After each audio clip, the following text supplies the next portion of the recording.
அனைவருக்கும் இனிய வணக்கம்.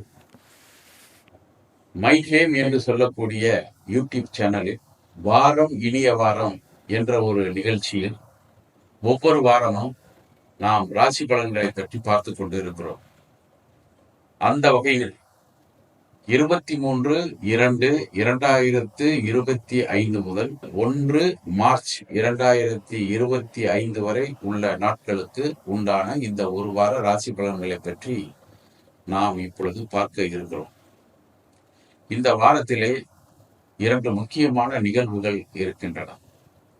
முதலாவதாக வருகின்ற 23/2/25 அன்று, அதாவது புதன்கிழமை, மகா சிவராத்திரி என்ற ஒரு நிகழ்வு இருக்கிறது.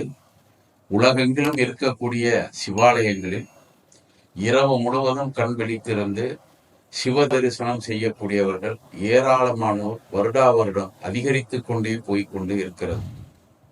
அதுபோல் உங்களுக்கு யாருக்கெல்லாம் இந்த விரதத்தை பற்றி தெரியுமோ அல்லது தெரியவில்லையோ, உங்களுக்கு தனியாக அதை நாங்கள் சொல்கிறோம்.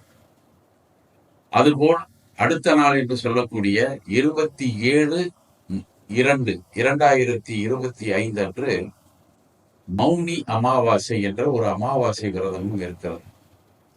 அது என்ன மௌனி அமாவாசை என்று கேட்டால், அமாவாசை என்று பேசக்கூடாது என்று இல்லை.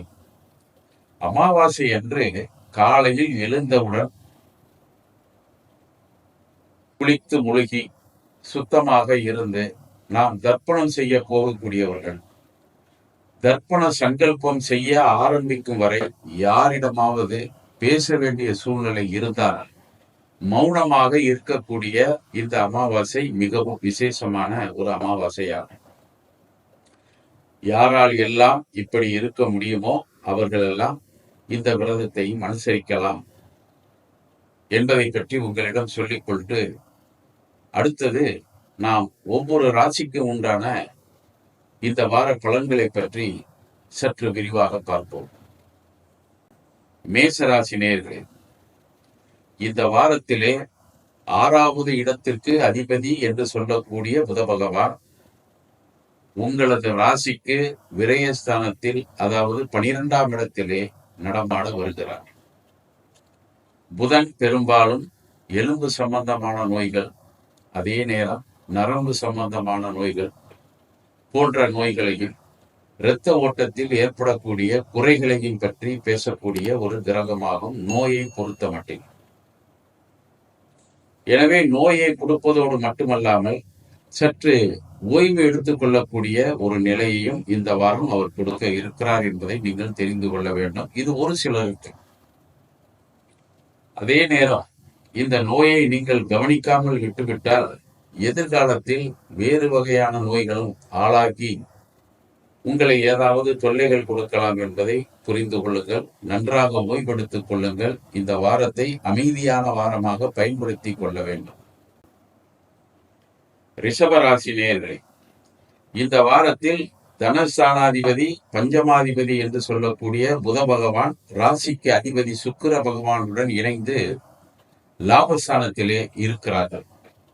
கூடவே ராகு இருக்கிறார். அதை பற்றி கவலைப்பட வேண்டிய அவசியம் கிடையாது. அவர் இதுவரை நல்ல பலன்களைத்தான் கொடுத்து கொண்டு இருக்கிறார். ஆனால் இந்த காலகட்டத்தில் சற்று விசேஷமான பலன்களையும் கொடுக்க இருக்கிறார்.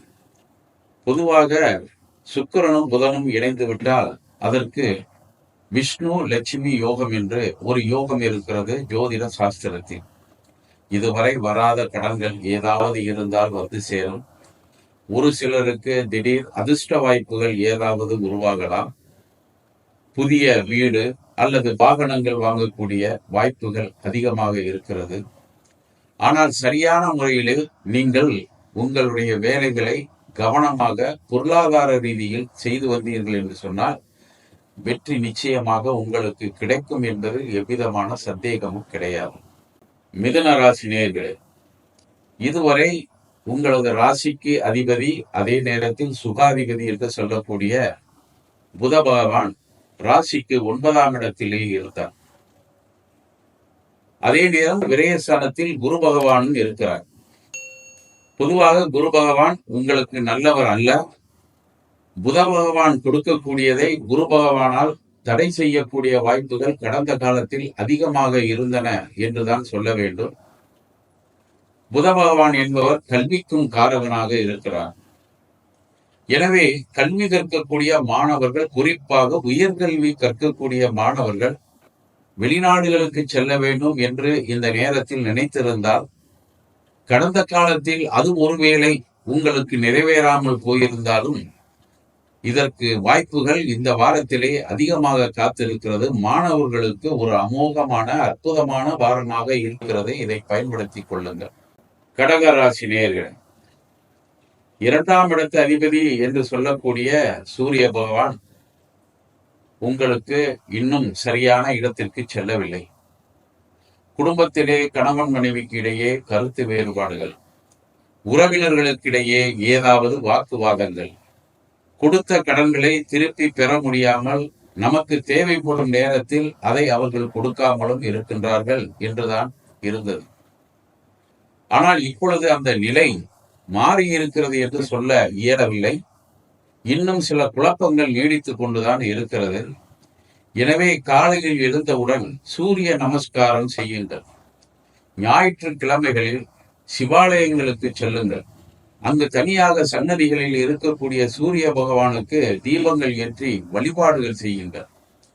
உங்கள் மனதிலே இருக்கக்கூடிய குறைகள், குறிப்பாக கண் சம்பந்தமான நோய்கள் உள்ளவர்களுக்கும் இது நிவர்த்தியாகும் என்பதை தெரிந்து கொள்ளுங்கள். சிம்ம ராசி நேயர்களே, பொதுவாக சூரிய பகவான் தை மாதத்திலே மகர ராசியில் உலவுவார். மாசி மாதத்திலே குறிப்பாக அவர் கும்பராசிக்கு வருகிறார். எனவே இந்த நேரத்தில் நாம் என்ன செய்ய வேண்டும் என்று நினைத்தால், உங்களது ராசிக்கு 6ஆம் இடத்திலும் சரி 7ஆம் இடத்திலும் சரி சூரிய பகவான் வருவது உங்களுக்கு மன உளைச்சலை அதிகமாக கொடுக்கும். எந்த வேலையை முதலில் செய்வது என்ற சிந்தனையிலேயே நீண்ட நேரம் சென்றுவிடும். கடைசி நேரத்தில் ஏதாவது அவசரமாக நீங்கள் நடவடிக்கைகளை எடுக்க வேண்டும் என்று நினைத்தால் அது சம்பந்தமாக உங்களது உடல் ஆரோக்கியம் சற்று பாதிக்கப்படும். அதே நேரத்தில் கடுமையான நோய்கள் கடந்த காலத்தில் இருந்திருந்தால் அவைகளும் விலகக்கூடிய ஒரு நேரம் இப்பொழுது வந்திருக்கிறது. குடும்பத்திலே கணவன் மனைவிக்கு இடையே சிறிய சிறிய பிரச்சனைகள் அவ்வப்பொழுது வந்து சேரக்கூடிய வாய்ப்புகள் உண்டு. கவனமாக இருக்க வேண்டும். கன்னி ராசி நேயர்களே, ராசிக்கு அதிபதி என்று சொல்லக்கூடிய புத பகவான் இந்த வாரம் ராசிக்கு 7ஆம் இடம் என்று சொல்லக்கூடிய மீன ராசியிலே சுக்கிரனுடனும் அதே நேரத்தில் ராகு பகவானுடனும் இணைந்து காணப்படுகிறார். உங்களது ராசியிலே கேது பகவானும் இருக்கக்கூடிய வாய்ப்புகள் இருக்கிறது. கேது பகவான் பெரும்பாலும் உஷ்ண சம்பந்தமான நோய்கள் மட்டுமல்ல, மலச்சிக்கல் போன்ற நோய்களை கூட கொடுக்கக்கூடிய ஒரு அமைப்பு அந்த கிரகத்துக்கு இருக்கிறது. ஆனால் இந்த நேரத்தில் அதற்கு ஏதாவது வயதானவர்களாக இருந்தால் சிலர் சிறிய சிறிய பாதிப்புகளுக்கு உள்ளாகலாம். மனதிலே சற்று நிம்மதியை வரவழைத்துக் கொள்ள வேண்டும். ராசிக்கு நன்மையை செய்யக்கூடிய சுக்கிர பகவானும் ராசிக்கு அதிபதியும் இணைந்து 7ஆம் இடத்திலே இருந்து ராசியை பார்த்து இருப்பது கடந்த காலத்தில் இருந்த, அதாவது கடந்த வாரத்தில் இருந்த ஒரு சில பிரச்சனைகளுக்கு இந்த வாரத்திலே ஒரு நல்ல தீர்வை கொடுப்பார் என்பதை நீங்கள் நம்ப வேண்டும். துலாம் ராசி நேயர்களே, சுக்கிரன் உச்சம் பெற்று 6ஆம் இடத்திலே இருக்கிறார். விரையாதிபதி என்று சொல்லக்கூடிய புத பகவானும் அங்கே கூடியிருக்கிறார். சுக்கிரன் 8ஆம் இடத்திற்கும் அதிபதியாக வருகிறார். பொதுவாக சுக்கிரன் என்பவர் சிறுநீர் என்று சொல்லக்கூடிய வகையிலே சில நோய்கள், அதே நேரத்தில் இனிப்பு நீர் சம்பந்தமான பிரச்சனைகள், சிறுநீரக சம்பந்தமான பிரச்சனைகள், இந்த நோய்களில் உள்ளவர்கள் இந்த வாரம் இன்னும் சற்று கவனமாக இருக்க வேண்டும் என்பதை நினைவில் வைத்துக் கொள்ளுங்கள். குறிப்பாக வயதானவர்களாக இருந்தால் அவர்கள் கவனமாக இருக்க வேண்டும்.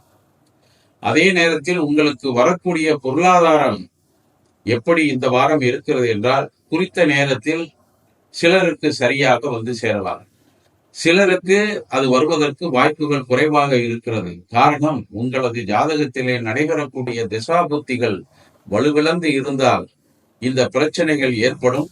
அதே நேரம் எதையும் சமாளிக்கக்கூடிய பக்குவமும் உங்களுக்கு இருக்கிறது என்பதை நீங்கள் புரிந்து கொள்ள வேண்டும்.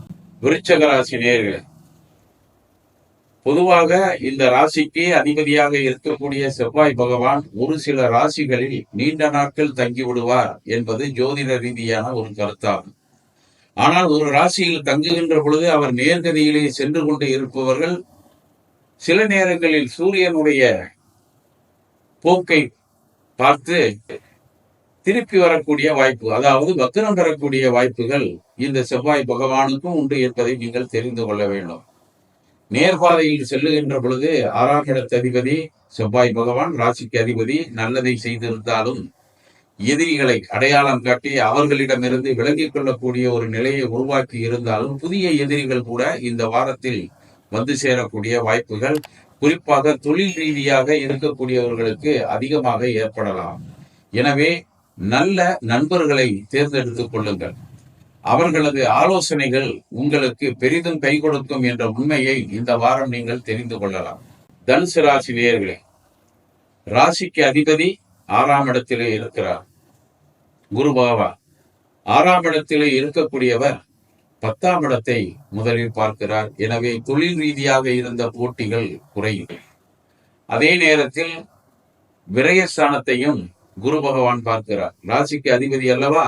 கடந்த காலத்தில் தேவையில்லாத செலவுகள், எதிர்பாராத செலவுகள் வந்தால் அந்த செலவுகளை இந்த வாரத்தில் ஒரு கட்டுக்குள் வைத்து விடக்கூடிய வாய்ப்பை அந்த குரு பகவான் உங்களுக்கு கொடுக்கிறார்.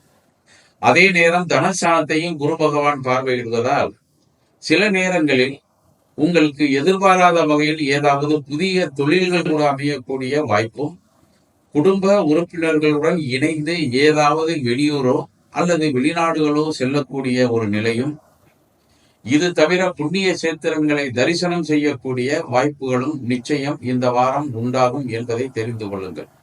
மகர ராசி நேயர்களே, ராசிக்கு அதிபதி 2ஆம் இடத்திலே அமர்ந்திருக்கிறார்.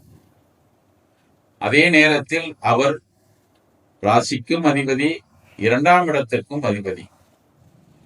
தனகாரகன் தனஸ்தானத்திலே இருந்தால் நல்லதல்ல என்ற குரு பகவானுக்கு ஒரு விளக்கம் சொல்லப்பட்டு இருந்தாலும் அந்த குரு பகவானுக்கு ஒரு சிறப்பான அந்தஸ்தும் அங்கீகாரமும் உண்டு.